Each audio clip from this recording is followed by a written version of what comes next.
মোহাম্মদ আব্দুর রাকিব আপনি লিখেছেন, হস্তমৈথুনে হবু স্ত্রীর হক নষ্ট করা হয় কিনা? এটি আপনার স্বাস্থ্য নষ্ট হয়, আপনি নিজের হক নিজে নষ্ট করছেন, নিজের আমল নষ্ট করছেন, এবং এর মাধ্যমে যদি আপনার যৌন শক্তি কমে যায় সেক্ষেত্রে আপনি স্ত্রীর হক নষ্ট করছেন।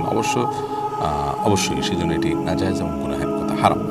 শারমিন আক্তার মিলি লিখেছেন, পরিস্থিতির কারণে স্বামী স্ত্রী যদি 5 বছর দূরে থাকে তাহলে শরীয়ত মোতাবেক স্বামী স্ত্রীকে কি আবার বিয়ে করতে হবে?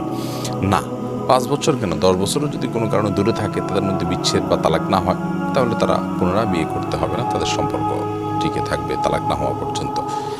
জোহান নাইম ইয়ারি থেকে আপনি লিখেছেন, বাবা মা ও স্বামী যদি কোনো কারণ ছাড়াই বাবার বাড়ি যেতে নিষেধ করে, তারপরও গেলে বউয়ের কোনো গুনাহ হবে কি না?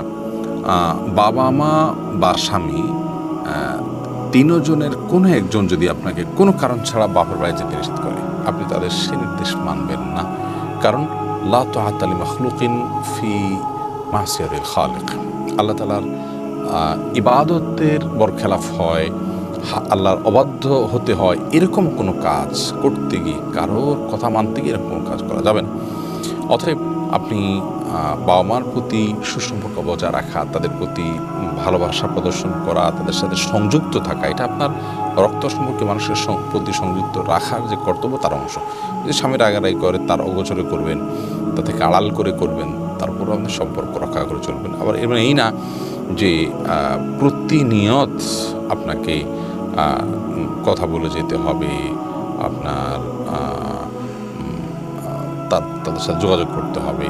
এই জন্য আপনি আড়ালে আবডালে থেকে নিজের মতো করে যোগাযোগ রক্ষা করার চেষ্টা করবেন। স্বামী নিষেধ করলেও সেটি মানতে আপনি বাধ্য নন, বাবা মা নিষেধ করলেও সেটা মানতে আপনি বাধ্য নন। মোশাররফ হোসেন আপনি লিখেছেন, আমাদের নবী করিম সাল্লাল্লাহু আলাইহি ওয়াসাল্লাম মাথায় কি সবসময় টুপি পরতেন, নাকি টুপি ও পাগড়ি উভয় পরতেন, জানলে উপকৃত হবে। ভাই, নবী করিম সাল্লাল্লাহু আলাইহি সাল্লাম এর মাথায় টুপি ছিল, সাহাবীদের মাথায় টুপি ছিল, বিভিন্ন বর্ণনা থেকে বোঝা যায়। একবারে সবসময় পরে থাকতেন ব্যাপারটি সেরকম নয়, শোয়ার সময় বা অনেক সময় মাথা খালিও থাকতো। আবার মাঝে মধ্যে পাগড়ির ব্যবহারও তাদের মধ্যে ছিল, এটি বিভিন্ন বর্ণনা থেকে জানা যায়। কিন্তু আপনার আমরা অনেকে মনে করি পাগড়ি পরে সালাত আদায় করলে 70 গুণ বেশি সওয়াব, এরকম একটা বর্ণনাও আছে, কিন্তু সেই বর্ণনা বিশুদ্ধ মানদণ্ড উত্তীর্ণ নয়, বরং সেটি এতটাই দুর্বল, অনেক মহাদিসটাকে জাল বলেছে। জুলেখা খাতুন আপনি লিখেছেন, নতুন কোনো কাপড় পরে না ধুয়ে নামাজ পড়ে নামাজের কোনো ক্ষতি হবে কি? নতুন কোনো কাপড় পরলে সেটা ধুয়েই পড়তে হবে এমন কোনো বাধ্যবাধকতা নেই, কারণ নতুন কাপড় মানেই যে সেটা নাপাক, সেটাতে অপবিত্রতা আছে এমনটি তো নিশ্চিত নন আপনি, তাহলে এটি ধোয়াটা বাধ্যতামূলক কেন হতে যাবে?